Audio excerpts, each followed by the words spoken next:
نحمده ونصلي على رسوله الكريم أما بعد فقد قال الله سبحانه وتعالى في كلامه المجيد وفي فرقانه الحميد أعوذ بالله من الشيطان الرجيم بسم الله الرحمن الرحيم إن الله لا يغير ما بقوم حتى يغيروا ما بأنفسهم صدق الله العظيم ঐতিহ্যবাহী ঐতিহ্যপূর্ণ শতাব্দীর প্রাচীনতম শিক্ষা প্রতিষ্ঠান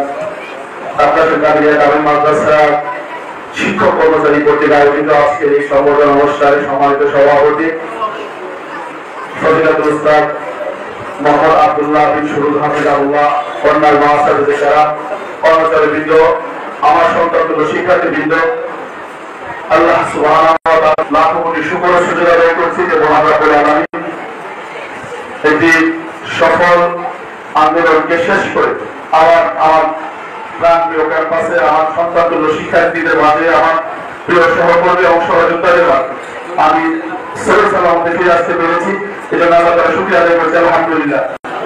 আমি প্রথমেই ধন্যবাদ জানাই আমার সহকর্মীদেরকে যারা আজকে প্রোগ্রামের আয়োজন করেছেন এবং আমাকে সম্মানিত করেছেন। আমি বিশ্বাস করি আজকের এই প্রোগ্রাম আজকে আমাকে সম্মানিত করা আগামী দিনে শিক্ষকদের জন্য কাজ করার ক্ষেত্রে নিঃসন্দেহে আমি আরো অনুপ্রাণিত হবো, উৎসাহিত হবো, আরো নবোদ্যম হয়তো কাজ করার এখান থেকে হয়তো উৎসাহ আমি পাবো। সেই জন্য তাদেরকে আবারও ধন্যবাদ জানাচ্ছি। আমাদের যে আন্দোলন সংগ্রাম এটা আমি 17 সাল থেকে করি, কিন্তু এই আন্দোলনটা বেশি ফোকাসে এসেছে 17 সালের শহীদ মিনারে বাংলাদেশ সরকারি শিক্ষক কর্মচারী ফোরামের ব্যানারে প্রায় 50,000 শিক্ষক নিয়ে আমরা সমাবেশ করেছিলাম। এরপরে এই 17 সালে এবং 18 সালে আমরা বিভিন্ন রকম সেমিনার, সিম্পোজিয়াম, মানববন্ধন, বিভিন্ন রকম প্রোগ্রাম আমরা করেছি বছর ধরে। 18 সালে একেবারে প্রথমে জানুয়ারি 10 তারিখ অথবা 11 তারিখ থেকে সম্ভবত আমরা জাতীয় প্রেস ক্লাবে প্রায় টানা 20 দিন ওখানে আমরা অনশন করেছি, অনশন করেছি, অবস্থান কর্মসূচি পালন করেছি। এই আন্দোলনের প্রেক্ষিতে আজকে শিক্ষকরা ইনক্রিমেন্ট পাচ্ছে, এটা অনেকেই জানে না, এবং বৈশাখী ভাতা পাচ্ছে। আমি আমার জীবনের প্রায় 15-16 বছর চাকরি করেছি, যেখানে কোনো ইনক্রিমেন্ট ছিল না। যেই বেতনে আমি চাকরিতে ঢুকেছি ওই বেতনে আমাকে 15 বছর চাকরি করতে হয়েছে। প্রমোশনের কারণে হয়তো বেতন বেড়েছে, কিন্তু আমি একটি ইনক্রিমেন্ট তো পাইনি। এই ইনক্রিমেন্টটা কিন্তু আমাদের আন্দোলনের ফসল। এটা ছিল 2018 সালে সরকারি সরকার একেবারেই তার শেষ দিন, যেটি নির্বাচনী ইশতেহার ঘোষণা করা হবে, নির্বাচনী তফসিল ঘোষণা করা হবে, ওই দিন রাতে এটা দেওয়া হয়েছিল। এরপরে আমরা জাতীয় প্রেস ক্লাবের উচ্চপদা বাস্তবায়ন কমিটির প্যানেলে, যেখানে সদস্য সচিবের দায়িত্ব ছিলাম, ওখানে আমরা ঈদের নামাজও করেছি। আমরা আমাদের আত্মীয় স্বজন, স্ত্রী, সন্তান, আপনজনকে রেখে ঈদের দিন মসজিদে নামাজ পড়ে প্রেস ক্লাবে আমরা মানববন্ধন করেছি। কয়েকশো শিক্ষক, মানসিক থেকেও তখন শিক্ষক গিয়েছিল। এটা সম্ভবত হয়তো 21 সালের দিকে হতে পারে, 20 বা 21 সালে হবে। তো ওই আন্দোলনের ব্যাপকভাবে এটা ছড়িয়ে পড়েছিল যে শিক্ষকরা ঈদের দিন কেন হাসপাতালে নেমে আসতো। ওখানেও অনেক হুমকি ছিল, আমাকে অনেক হুমকি দেওয়া হয়েছে যে আপনি যদি ঈদের দিনে প্রোগ্রাম করেন তাহলে হয়তো আপনি গ্রেফতার হবে। আমিও বলছি যে আমাকে গ্রেফতার করে নিয়ে কি করবে, আমরা তো কোনো ক্রাইম করি না, চুরি করি না, ডাকাতি করি না, দুর্নীতি করি না, আমাকে নিয়ে কদিন রাখবে, হয়তো 2-4 দিন রাখবে, গ্রেফতার হলে আমরা জীবনের ঝুঁকি নিয়ে আন্দোলন করেছি। যদিও ওই আন্দোলন থেকে আমরা আউটপুট পাইনি। 2023 সালে টানা 44 দিন পেশার আন্দোলন করেছি। এটা এখানে আসার পর টানা 44 দিন আন্দোলন করেছি। অনেক সরকারের সাথে দফায় দফায় আলোচনা হয়েছে, কিন্তু সরকার কোন সময় রাজনৈতিক দলকে কোনো পাত্তা দিত না, বিএনপি, জামাত, কোন দলকে পাত্তা দিত না, আমাদের শিক্ষকদেরকে পাত্তা দিবেন, যার কারণে আমাদের আন্দোলনটা সফল হয়নি। বিডিএস আন্দোলন হয়েছিল 22 দিনের, সর্ববৃহৎ একটা আন্দোলন। ওই আন্দোলনে আমরা অংশগ্রহণ করেছি। আমরা কিন্তু এখান থেকে আমাদের মোটামুটি অনেক স্টাফ আমরা 2টা বাইক নিয়ে গিয়েছিলাম। ওখানে আমরা বাইতুল মোকাররম থেকে মিছিল নিয়ে আমরা গিয়েছিলাম। বাইতুল মোকাররমে কয়েকশো পুলিশ দিয়ে কর্ডন করে রাখা হয়েছিল। অনেক চেষ্টা করা হয়েছে আমাকে গ্রেফতার করার জন্য, যদিও গ্রেফতার করিনি সর্বশেষ। কিন্তু ওই আন্দোলন থেকে এনএসআই কার্যালয়ে প্রায় 2.5 ঘন্টা আমাকে জিজ্ঞাসাবাদ করা হয়েছে। আমার সাথে আমার 2জন সহযোদ্ধা ছিল। আমরা এই 23 সালের আগে তৎকালীন সরকারের প্রায় 100 এপ্রিল মন্ত্রীকে আমরা স্মারকলিপি দিয়েছি। 100 এমপিকে স্বীকৃতি দিয়েছে। বাংলাদেশের ইতিহাসে প্রথমবারের মতো জাতীয় সংসদে এমপিভুক্ত শিক্ষকদের কথা 1 ডজন এমপি বলেছে। আমাদের প্রচেষ্টায়, আমাদের কর্মতৎপরতায় কিন্তু সরকার কোনো কথাই শুনেনি, কারণ তারা তো আসলে এক প্রকার ছিল, মনে করতো জনগণের ভোটের দরকার নাই, সুতরাং কারো কথাও শোনার দরকার নাই। যার এখন এটার পরিণাম তারা ভুগছে। এটা এই যে মানুষকে মূল্যায়ন না করা, এটার পরিণাম তারা এখন ভুগছে এবং আমরা আরো ভুগছে। তো 2025 সালের 22 তারিখ থেকে যে আন্দোলনটা, 12 ফেব্রুয়ারি থেকে যে আন্দোলনটা হয়েছে, ওখানে আমাদের শিক্ষকরা, আমাদের তার শিক্ষক অংশগ্রহণ করেছিল। এখানে আমাকে গ্রেফতার করা হয়েছিল। আমার একটা সহযোগিতা কামিল মাদ্রাসার একটা শিক্ষক, তাকে পিটিয়ে রক্তাক্ত করা হয়েছে, তার গায়ের জামা ছিঁড়ে ফেলা হয়েছিল, আরো কয়েকজনকে পিটানো হয়েছিল, আমাকে গ্রেফতার করা হয়েছিল। কিন্তু আমরা গ্রেফতারের পরে পুলিশ মনে করেছিল যে আমরা গ্রেফতার করার পরে হয়তো আমরা এখান থেকে চলে আসবো। আমরা ওখান থেকে এসে আবার গ্রেফতারে বসেছি এবং সরকারের বিপক্ষে এবং প্রশাসনের বিপক্ষে অত্যন্ত বলিষ্ঠ বক্তব্য আমরা রেখেছি। এবং পরবর্তীতে আমাদের এই 22 দিনের হারনাম আন্দোলনের কারণে সরকার আমাদেরকে 20 বছর পরে এমপিভুক্ত শিক্ষকদের 25% লজ্জাজনক উচ্চতা থেকে এটাকে 50% উন্নীত করেছিল। এই আন্দোলনের একটা সিকোয়েন্স ছিল। 13 আগস্ট আমরা লক্ষাধিক শিক্ষক নিয়ে মিডিয়ার মাথায় প্রায় লক্ষাধিক শিক্ষক নিয়ে আমরা আমরা মিটিং করেছি। তো ওই মিটিং থেকে ওই 13 আগস্টের সারাদিনই নিউজ ছিল শুধু আমাদের পত্রিকা, এক একটা টিভি চ্যানেল 3টা 4টা 5টা করে নিউজ করছে, লাইভ করছে ওই দিন 13 আগস্ট। 24 আগস্টে পত্রিকা খুললে আর 14 আগস্টে সকল পত্রিকার একবারে হিট নিউজ হচ্ছে আমাদের আন্দোলন। প্রিন্ট কপির কথা বলছি। তো ওখান থেকে মাত্র আমাদেরকে নিয়ে যাওয়া হয়। ওখানে শিক্ষা উপদেষ্টা ছিলেন, সচিব ছিলেন, মন্ত্রণালয়ের সিনিয়র অফিসাররা ছিলেন। সবাই মিলে আলোচনা করে তখন ওখানে সিদ্ধান্ত হলো যে আমাদেরকে মেডিকেল ভাতাটা বাড়াবে 500 টাকা। আমি বিস্তারিত বলছি না যেহেতু সময় কম। এবং কর্মচারীদের উচ্চ ভাতাটা 75% করবে, আর আমাদের বাড়ি ভাড়াটা 20% দেওয়া হবে। অনেক কথা হয়েছে, এটা চেষ্টা করলাম। তখন চলে আসার পরে 2 মাস আমরা সবাই গিয়েছিলাম যে 12 অক্টোবর মধ্যে প্রজ্ঞাপন দিতে হবে। এর মধ্যে আমরা একাধিকবার গিয়েছি, উপদেষ্টার সাথে সাক্ষাৎ করেছি, সচিবের সাথে সাক্ষাৎ করেছি, অন্যান্য কর্মকর্তাদের সাথে সাক্ষাৎ করেছি। তারা কাজ কিছুটা আগাইছে, কিন্তু তাদের কাজে মনে হয়েছে তারা এটাকে ফাইল চালাচালি করতে করতে তফসিল করতে নিয়ে দিতে চায়। তফসিলে ঘোষণা হবে তখন তারা বলতো যে আমরা এইটুকু আগাইছি, আগামী সরকার এসে এটা দিবে। আমরা তো ওই চালাকি বুঝে তখন আমরা 12 তারিখ থেকে আন্দোলনে গিয়েছি। আর এই 12 তারিখের আন্দোলন এটা কিন্তু জাতীয় পর্যায়ে ছিল না। আমি নিজে দেখছি বিবিসি একাধিক নিউজ করেছে, আল জাজিরা নিউজ করেছে, ডয়েচে ভেলে নিউজ করেছে। অর্থাৎ এটা পুরো বাংলাদেশের কোনো ইস্যু ছিল না, এটা ইন্টারন্যাশনাল একটা ইস্যু হয়ে গিয়েছিল। আমি ইউকে টেবিল টক, যেটা লন্ডন থেকে ইয়ে হয়, ওখানে ইয়ে হয় একটা টক শো হয়, ইউকে টেবিল টক, ওখানে কথা বলেছি প্রায় 1 ঘন্টা। সেই সব পিপল যারা অস্ট্রেলিয়া থেকে পরিচালনা করে, ওখানে সাগর ভাই, ওখানে আমি কথা বলেছি, এনটিভিতে কথা বলেছি, তারপরে ইন্ডিপেন্ডেন্টে কথা বলেছি, 71 কথা বলেছি, ইনোভেটাস টক্সে কথা বলেছি। এটা মানে আলাদা মানে ছিল সাক্ষাৎকার ছিল স্টোরি। আর এর বাইরে তো মানে এই 10 দিনে আমার মনে হয় শত শত সাক্ষাৎকার মনে হয় সম্ভবত পাবলিশ হয়েছে টিভি চ্যানেলে এবং বিভিন্ন পত্র বলতে। আমার মনে হয় 10 দিনে একবার আমাকে এগুলো বলছে যে গুগলে দেখাইছে নাকি 10 দিনে শুধু আমাদের আন্দোলন এবং আমার নাম মানে একেবারে টপ লিস্টে চলে 10 দিনে। গুগলের ম্যানেজার সুপার আমি জানি না, তারা বলছে গুগলে বলছে এই 10 দিন এই শিক্ষক আন্দোলন এবং আপনার নাম ছিল একেবারে টপে আমাদের আন্দোলন চলাকালীন। এটা কোনো জাতীয় আন্দোলন ছিল না, এটা একটা ইন্টারন্যাশনাল ইস্যু হয়ে গেছিল। এখানে জাতিসংঘ এবং আন্তর্জাতিক যত সংস্থা আছে তারা নজর রাখছিল। জাতিসংঘের প্রতিনিধি আমাদের সাথে কথা বলেছে, আমাদের বিষয়গুলো তারা খুঁজে রাখছে এবং তারাও সরকারের উপর প্রেশার ক্রিয়েট করেছে। তো সব মিলিয়ে এখানে অনেক রকমের ঝুঁকি ছিল, গ্রেফতার হওয়ার ঝুঁকি ছিল, গুম হওয়ার ঝুঁকি ছিল, আমার চাকরি হারানোর ঝুঁকি ছিল, বিভিন্ন রকমের ঝুঁকি ছিল। এই আন্দোলন ফল করলে হয়তো আমি এখন হয়তো জেলে থাকতাম নিঃসন্দেহে। কোনো কারণে যদি আন্দোলন ব্যর্থ হতো আমি এখন জেলে থাকতাম। তো ষড়যন্ত্র হয়েছে, বাহাউদ্দিন, মুমতাজি, ইনকিলাব এখনো ষড়যন্ত্র করছে। আজকে ইনকিলাব আমার বিপক্ষে রিপোর্ট করেছে। তারপরে যে বিএনপি শিক্ষক সংগঠন সেলিম ভুঁইয়া এবং জাকির হোসেন তারাও ষড়যন্ত্র করেছে।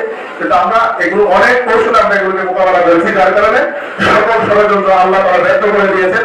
আমরা সফল হয়ে, আমরা বিজয় হয়ে আমাদের সন্তানদের কাছে আমরা ফিরে এসেছি। এখানে প্রথমেই মানে এটাকে বিয়ে করার ষড়যন্ত্র হয়েছে যে এটা মানে ফ্যাসিস্টের আন্দোলন, মানে আওয়ামী লীগের আন্দোলন। আমার এটাকে জামাতের আন্দোলন বানানোর চেষ্টা করা হয়েছে। আমাকে এক সাংবাদিক প্রশ্ন করছে, সারাদিন তোমার সাক্ষাৎকার দিত, সুযোগ পাইনি, মানে আমার ঢুকতে পারলে সাক্ষাৎকার 4টা-5টা দিন যেন একসাথে সাক্ষাৎকার দিত। আমাকে বলতেছে আপনার এখানে জামাতের আন্দোলন। আমি বলছি এটা যদি জামাতের আন্দোলন হয় তাহলে সেলিম বলতেছে আওয়ামী লীগের আন্দোলন, এখন আপনি বলে এটা কার আন্দোলন?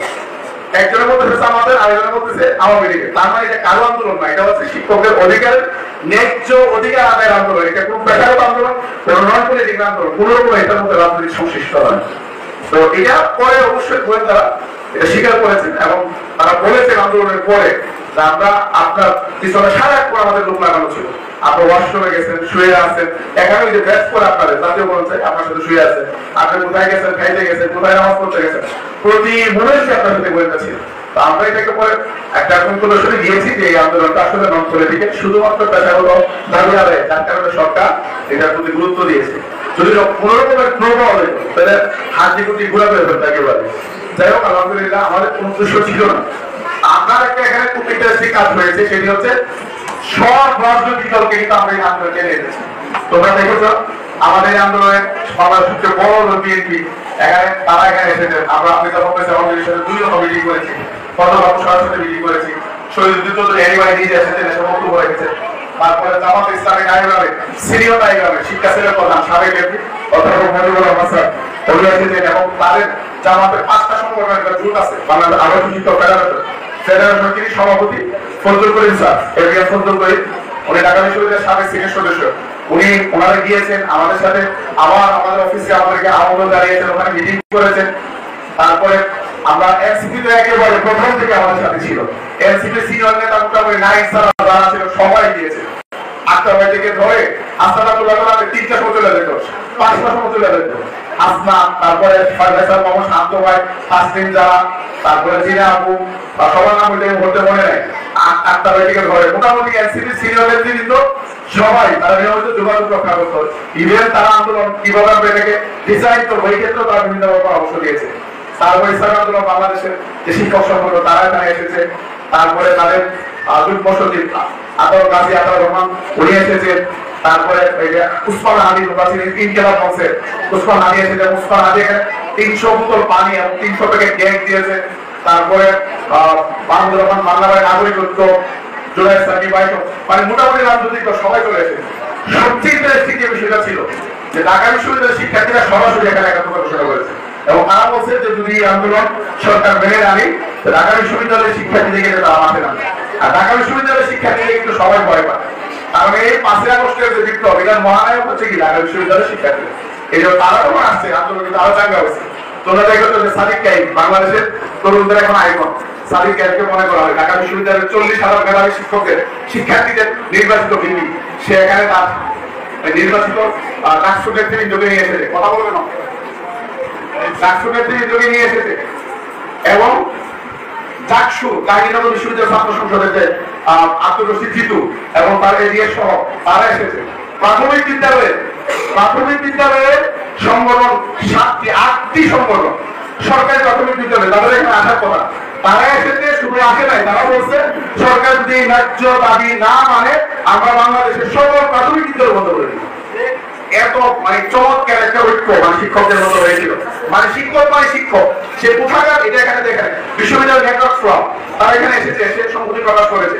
বিশ্ববিদ্যালয়, সরকারি প্রাথমিক বিদ্যালয়, এমপিওভুক্ত, তারপরে ডাকসু, জাকসু, বিশ্ববিদ্যালয়ের শিক্ষার্থী, কলেজের শিক্ষার্থী, স্কুলের শিক্ষার্থী সবার একটা মনে হয়ে গেছিল, সেটা ছিল শহীদ মেলা এবং সকল রাজনৈতিক দল। মানে এইরকম আন্দোলন বাংলাদেশের ইতিহাসে আর হয় না, এটাই প্রথম।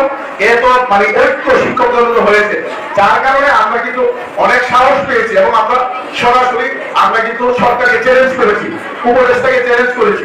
এটা সম্ভব হয়েছিল শুধুমাত্র সকলের সহযোগিতায়। আমি আজকে এই সংগঠন অনুষ্ঠান থেকে সকল রাজনৈতিক দল এবং সকল ছাত্র সংগঠন, শিক্ষক সংগঠন, বিশ্ববিদ্যালয় যারা এবং যারা মিডিয়া কর্মী আছে, সুশীল সমাজ আছেন, টকশুতে যারা কথা বলেছে, আমার প্রাণের সহযোগিতা যারা সারা বাংলাদেশ থেকে নিয়মিত রক্ষারী শিক্ষক যারা এসেছেন এবং আমাদের আন্দোলনকে ব্যবহার করেছেন, গোটা জাতি আমাদের পাশে দাঁড়িয়েছিল। আজকে এই প্রোগ্রাম থেকে আমি তাদের কথা আবারও কৃতজ্ঞতা দিতে স্মরণ করছি। বিশেষ করে মিডিয়ার ভাইরা যেভাবে তারা কষ্ট করেছে, আমরা যেমন কষ্ট করেছি, রাত দিন তারা এই আন্দোলনের পেছনে ছিলেন এবং তারা কষ্ট করেছে। আমাদের তারাই মধ্যে একজন রিপোর্টার ভাই, উনি প্রথম কোয়ারাতে যখন মানে সংবাদ সংগ্রহ করছিলেন, হঠাৎ করে হিট স্ট্রোকে অসুস্থ হয়ে পড়েন। আমরা অবশ্যই আমাদের জায়গা থেকে তাকে হসপিটালে নিয়ে চিকিৎসার ব্যবস্থা করেছি। সব মিলিয়ে এই আন্দোলন ছিল বাংলাদেশের ইতিহাসে এক অভূতপূর্ব আন্দোলন।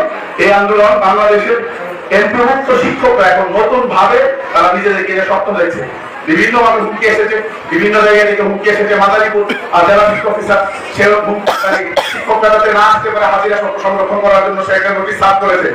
আমি তার সাথে কথা বলছি যে এটা যদি আপনি দ্রুত প্রত্যাহার না করেন তাহলে কিন্তু আপনার বিরুদ্ধে ব্যবস্থা নেব। পরবর্তীতে বক্তব্য দিয়েছি যে 24 ঘন্টার মধ্যে যদি প্রত্যাহার না হয় তাহলে মাদারীপুরের শিক্ষা অফিসারের অফিস আগামীকালকে ঘেরাও হবে। কয়েক ঘন্টার মধ্যে প্রত্যাহার হয়ে গেছে।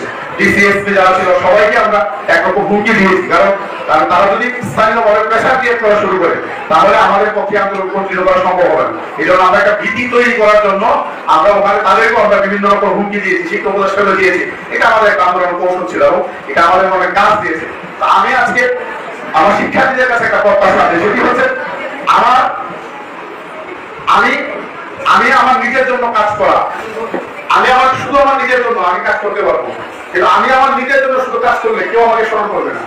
কিন্তু আমি যদি অন্যান্যদের জন্য কাজ করতে পারি, যারা মজলুম আছে, যারা নিরীহ যারা আছে, অধিকার বঞ্চিত যারা আছে, তাদের জন্য যদি কাজ করি, তারা আমাকে মনে রাখবে, তোমাকে মনে রাখবে। তোমরা এখান থেকে একটা শিক্ষা নিবে যে জীবনে এই পৃথিবীতে এই অল্প যে সময়, এই সময়ে তোমাকে কিন্তু শুধু তুমি চাকরি করবা, তুমি কি বলে পড়াশোনা করবা, চাকরি করবা, নিজের ফ্যামিলি নিয়ে পড়ে থাকবা, এই জন্য কিন্তু তোমাকে বানানো হয়।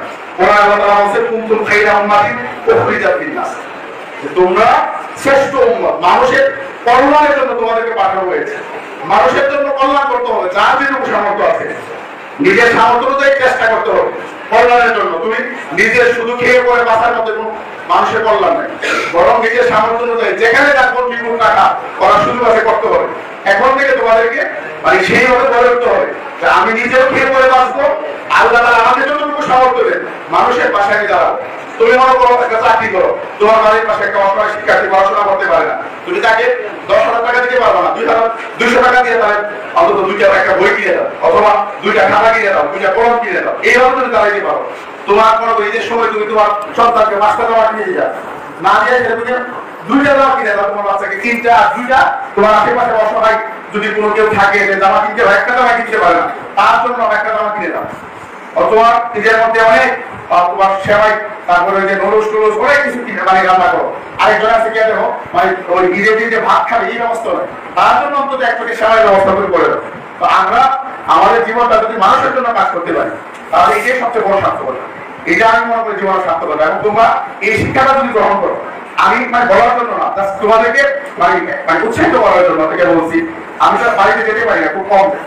আমার আব্বা আমার একটা ফাউন্ডেশন আছে, আমি প্রতি ঈদে চেষ্টা করি আমার এলাকার যারা দরিদ্র মানুষ আছে তাদের মধ্যে ইচ্ছামতি বিতরণ করার জন্য। এবং এই ক্ষেত্রে আমরা কারো কাছে টাকা উঠে নিই না, আমাদের পারিবারিক টাকা দিয়ে ইয়ে করি। হয়তো 2-1 জোর করবো অনেক সময় দেই, কিন্তু আমরা কারো কাছ থেকে টাকা পয়সা চেয়ে নিই না। এই যে মনে হয় এটা খুব বেশি না, একবার যে লক্ষ কোটি টাকা এরকম না। কিন্তু আমি যখন ধরো একটা তেলের বোতল, 1 লিটার তেলের বোতল, একটা সেমাই প্যাকেট, 1 কেজি চিনি, একটা নারিকেল, তারপরে কিশমিশ, এই অল্প বেশি জিনিস না, এটা যখন একটা দরিদ্র মানুষের সামনে উঠাই দিই, তার যে হাসি, তার যে খুশি, সে এত খুশি হয়, এটা আসলে 10,000 টাকা দিয়ে মূল্যায়ন করা সম্ভব না। এই জন্য তোমাদেরকে বলবো যে তোমরা পড়াশোনা করে অবশ্যই যোগ্য হইবা, ভালো হইবা, ভালো মানুষ হইবা এবং মানুষের পাশে দাঁড়াইবা। যদি এটা যদি করতে পারো তাহলে মনে করবা যে আমাদের জীবনটা সার্থক। আজকে আমি হয়তো অল্প অল্প করে কাজ করার কারণে আল্লাহ তাআলা হয়তো কবুল করছে জাতির জন্য এত বড় একটা খেদমত করার জন্য। 6 লক্ষ শিক্ষক পরিবার, যদি তোমার 6 লক্ষ হয়, এক এক পরিবারে 6-7 জন, তাহলে কত? 6 জিনিসে 5-6-30 লক্ষ, 30 থেকে 40 লক্ষ লোক মনে হয় আন্দোলন উপকৃত হবে। এমন তো আমাকে কেউ টাকা পয়সা দিল না, টাকা পয়সা চাইও না কারো কাছে। এই এত বড় আন্দোলন করেছি, অন্য কেউ যদি আন্দোলন করতো এখানে খরচ হইতো কমপক্ষে মনে করো 30 থেকে 40 কোটি টাকা, আর আমাদের খরচ করেছে মাত্র 30,000 টাকা। শুধু মাইক করা গেলা, বাকি যারা রাস্তার খরচ হয়ে গেছে, খাইছে আমরা, আমাদের খরচ হয়ে গেছে। এটা শুনলে একটু বিশ্বাস করবে না, কারো কাছে 1 পয়সা চাইছে। কেউ অল্প কিছু টাকা আমাদেরকে দিচ্ছে, অথবা 2,000-3,000 টাকা, এরকম 1,000 টাকা, 500 টাকা, এরকম অল্প কিছু টাকা আমাদেরকে দিচ্ছে, কিন্তু মাত্র 30,000 টাকা ছিল। তো আমাকে যদি কেউ টাকা পয়সা দিবে না, কিন্তু শিক্ষকদের যে ভালোবাসা আমি পাইছি, আমার এই এক জীবনে আর কোনো চাওয়া পাওয়া নাই, শেষ। এখানে শহীদ মিনার তোমরা যারা গেছে তারা বলতে পারবে আমার সাথে একটা ষোলো উঠানোর জন্য 3-4-5 ঘন্টা পর্যন্ত মনে করে ঘুরছে। আমরা বলতে 5 ঘন্টা ধরে ঘুরতেছি, কিন্তু একটা ছবি রেডি করতেছি। আপনারা পাবেন, আমি এখানে আছি, এই শিক্ষকরা আমার দেখা পাবেন। এই যে মানুষের ভালোবাসা, আমি বাইক বের করে আমার সাথে 100 লোক পরে বলার সময় মতো রাখতেছি। আমি অষ্টমে গেছি 20-30 জন অষ্টমের সামনে দাঁড়িয়েছে যে স্যারের কোনো ক্ষতি হয়ে কিনা বা মানে পুলিশ গোয়েন্দা কোনো ধারণা করে কিনা। এই যে মানুষের ভালোবাসা, এটা নিঃস্বার্থ ভাবে মানুষের জন্য কাজ করার জন্য আল্লাহ তাআলা দিয়েছে। এটা আমার কোনো অর্জন না, আমি মনে করি এটা আল্লাহ প্রদত্ত। আমি আমার চেষ্টাটা করছি। এই জন্য এই যে সবচেয়ে সার্থকতা, যে তুমি যদি মানুষের জন্য কাজ করো, মানুষ তোমার জন্য দোয়া করবে। আমি যে এই আন্দোলনকে বেস করে লক্ষ লক্ষ টাকা কামাইতে পারতাম। একটা মুহূর্তে একদিনে অন্তত আমার অ্যাকাউন্টে দেওয়া হয়তো 30 থেকে 40 লাখ টাকা, আমার যে জনপ্রিয়তা ছিল, কিন্তু এখনো পাবো না। আমি যার কাছ থেকে 80 টাকা নিবে, অনেকে টাকা নিয়ে আসছে, ফেরত দিচ্ছি আমরা টাকা এই জায়গায়। তো আমরা যদি মানে এটা কেন করছি, কারণ এগুলো নিয়ে মানুষ মানে বিশ্বাস নষ্ট হয়ে যায়, আস্থা নষ্ট হয়ে যায়। তো মানুষ ভালোবাসে এই সমস্ত কারণে আন্দোলন সফল হয়েছে। সব আন্দোলনটাকে ঠিক পরিচালনা করেছি, কারোর কাছ থেকে টাকা পয়সা নিয়ে এটাকে বেশ করে আমরা বিক্রি হয়ে এই সমস্ত আন্দোলনের অতীতে আমি জানি না এরকম আন্দোলন যখন একেবারে তুঙ্গে নেতৃবৃন্দরাকে চুপ করে আন্দোলন বিক্রি করে চলে আসতো। আমি জানি না এটা সত্য মিথ্যা, আমি শুনছি, মানে মানুষ বলছে এরকম হয়েছে, কিন্তু আমাদেরকে বিক্রি করতে পারে না, কিনতে পারে না। আমাদেরকে হয়তো চিন্তা করছে যে যারা এত বড় আন্দোলন করে কারো কাছে টাকা পয়সা নেই না, এরা অফার দিয়ে লাভ না, এরা বুঝে গেছে। যার কারণে কিন্তু সরকার মানে একরকমের নথি স্বীকার করছে 500 টাকা থেকে 5%, 5% থেকে 15%। এই যে এই জার্নি, এটা কিন্তু খুব সহজ ছিল না। যাই হোক, তো সর্বশেষ আর কথা বলবো না, এটা বক্তব্য দেওয়া লাগবে না, বক্তব্য দেওয়া দিয়েছে, এখানে তো বক্তব্য দেওয়ার কিছু নাই। তোমাদেরকে এইটুকু বলবো যে আমি আমার জায়গা থেকে তাত্তাসেনকে যে ব্র্যান্ডিং করেছি, আমার মতন আমার যে ভালো বেতনটা বের হয়ে আসবে। আমার ইতিমধ্যে বাংলাদেশের ভালো দল থেকে নির্বাচন করার জন্য অফার দিয়েছে, ইতিমধ্যে দিয়েছে 3-4 দলের একটা। আমি কিছু করি নাই, বলছি আমার চাকরি অনেকদিন আছে, দেখা যাবে, আমি বলি নাই গেছি সুযোগ। যে কথা বলবো না কে বলার দরকার নেই। আমি এটা বলছি যে কাজ করলে সুযোগ অনেক আসবে, নিঃস্বার্থভাবে কাজ করলে অনেক সুযোগ আসবে, অনেক সামনে অনেক প্রলোভন আসবে, এগুলো কভার কাজ করতে হবে। করতে পারলে টাকা যেতে পারবে, আমার ডুবে ডুবে পরে গেলে আমার অনেক সময় দিনে হয়ে যাওয়ার সম্ভাবনা আছে। আমি যাই করি, আমার যে নেতৃবৃন্দ আছে তাদের সাথে পরামর্শ করবো, সাধারণ শিক্ষক আমার যারা সহযোগিতা আছে, সোশ্যাল মিডিয়ায় যেহেতু সুযোগ আছে তাদের সাথে কথা বলবো, সবার পরামর্শ নিয়ে তাদের মতামতের ভিত্তিতে হয়তো আমি আমার সামনে জীবন পরিচালনা করবো। সকলের জন্য শুভকামনা রইল। তোমরা আগামী দিনে তাত্তাসেনকে সারা বিশ্বে ব্র্যান্ডিং করবে, তোমরা আমাদের মতো এগিয়ে যাবে, আমাদের চেয়ে আরো ভালোভাবে এগিয়ে যাবে, সেই আশাবাদ ব্যক্ত করে তোমাদের সুস্বাস্থ্য কামনা করে আমার সহকর্মীরা যারা আজকে সুন্দর প্রোগ্রাম আয়োজন করেছে সকলকে আবারও ধন্যবাদ জানিয়ে আমি আমার এই সুযোগ শেষ করছি।